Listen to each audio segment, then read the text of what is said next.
आज Poonam love marriage करके अपने पापा के पास आई और अपने पापा से कहने लगी कि पापा मैंने अपनी पसंद के लड़के से शादी कर ली। उसके बाद पापा बहुत गुस्से में थे और वो बहुत ही सुलझे हुए शख्स थे। उसने बस अपनी बेटी से इतना कहा कि मेरे घर से निकल जाओ।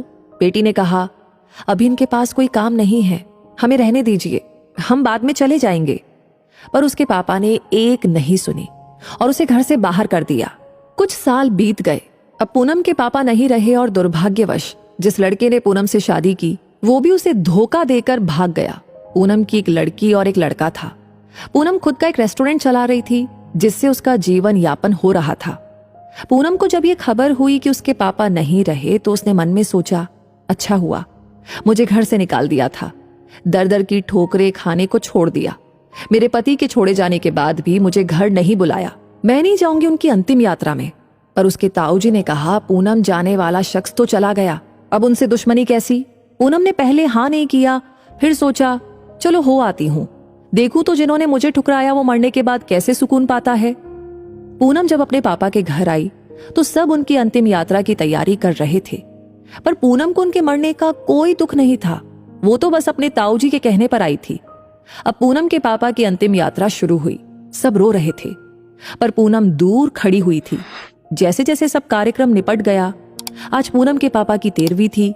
उसके ताऊजी आए और पूनम के हाथ में एक खत देते हुए कहा, ये तुम्हारे पापा ने तुम्हें दिया है, हो सके तो इसे पढ़ लेना। रात हो चुकी थी, सारे मेहमान जा चुके थे। पूनम ने वो खत निकाला और पढ़ने लगी। उसमें सबसे पहले लिखा था, मेरी प्यारी गुड़िया, मुझे मालूम है तुम मुझसे बहुत नाराज हो, पर अपने पापा को माफ कर देना।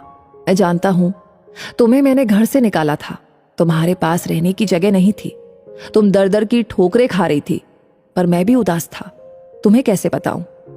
याद है तुम्हें जब तुम 5 साल की थी, तब तुम्हारी माँ हमें छोड़ के चली गई थी। तब तुम कितना रोती थी, डरती थी, मेरे बिना सोती नहीं थी, रातों को उठकर रोती थी। तब मैं भी सारी रात तुम्हारे साथ जागता था। तुम जब स्कूल जाने से डरती थी तब मैं भी सारा समय तुम्हारे स्कूल की खिड़की पर खड़ा होता था, और जैसे तुम स्कूल से बाहर आती थी तुम्हें सीने से लगा लेता था। वो कच्चा पक्का खाना याद है तुम्हें, जो तुम्हें पसंद नहीं आता था, मैं उसे फेंक कर फिर से तुम्हारे लिए नया खाना बनाता था कि तुम भूखी ना रहो। याद है तुम्हें जब तुम्हें बुखार आया था तो मैं सारा दिन तुम्हारे पास बैठा रहता था, अंदर ही अंदर रोता था, पर तुम्हें हंसाता था कि तुम ना रो वरना मैं रो पड़ता था। वो पहली बार की हाई स्कूल की परीक्षा जब तुम रात भर पढ़ती थी तो मैं सारी रात तुम्हें चाय बना कर देता था। याद है तुम्हें जब तुम पहली बार कॉलेज गई थी और तुम्हें लड़कों ने छेड़ा था तो मैं तुम्हारे साथ कॉलेज गया और उन बदतमीज लड़कों से भिड़ गया। उम्र हो गई थी और मैं कमजोर भी, कुछ चोटें मुझे भी आई थी, पर हर लड़की की नजर में पापा हीरो होते हैं, इसलिए अपना दर्द सह गया।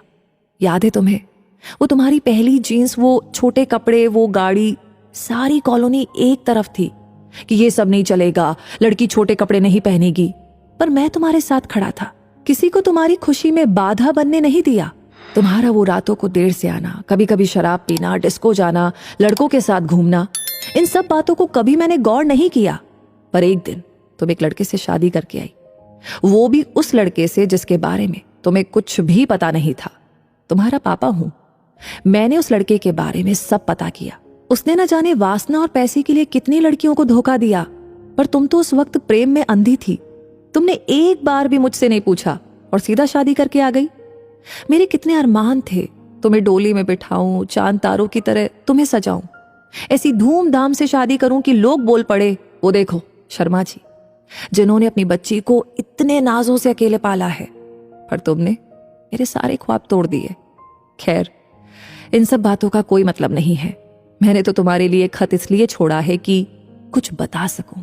मेरी गुड़िया, अलमारी में तुम्हारी माँ के गहने और मैंने जो तुम्हारी शादी के लिए गहने खरीदे थे वो सब रखे हैं। 3-4 घर और कुछ जमीनें हैं, मैंने सब तुम्हारे और तुम्हारे बच्चों के नाम कर दी हैं। कुछ पैसे बैंक में हैं, तुम बैंक जाकर उसे निकाल लेना। और आखिरी में बस इतना ही कहूंगा कि गुड़िया, काश तुमने मुझे समझा होता। मैं तुम्हारा दुश्मन नहीं था, तुम्हारा पापा था, वो पापा जिसने तुम्हारी माँ के मरने के बाद भी दूसरी शादी नहीं की, लोगों के ताने सुने, गालियां सुनी, न जाने कितने रिश्ते ठुकराए, पर तुम्हें दूसरी माँ से कष्ट ना हो इसलिए खुद की ख्वाहिशें मारती। अंत में बस इतना ही कहूंगा कि मेरी गुड़िया, जिस दिन तुम शादी के जोड़े में घर आई थी, तुम्हारा बाप पहली बार टूटा था। तुम्हारी माँ के मरने के समय भी उतना नहीं रोया मैं जितना उस वक्त, और उस दिन से हर दिन रोया। इसलिए नहीं कि समाज, जात, परिवार, रिश्तेदार क्या कहेंगे, इसलिए वो जो मेरी नन्ही सी गुड़िया सूसू तक करने के लिए सारी रात मुझे उठाती थी, पर जिसने शादी का इतना बड़ा फैसला लिया पर मुझे एक बार भी बताना सही नहीं समझा। गुड़िया, अब तो तुम भी माँ हो। औलाद का दर्द, खुशी सब क्या होता है, वो जब दिल तोड़ते हैं तो कैसा लगता है।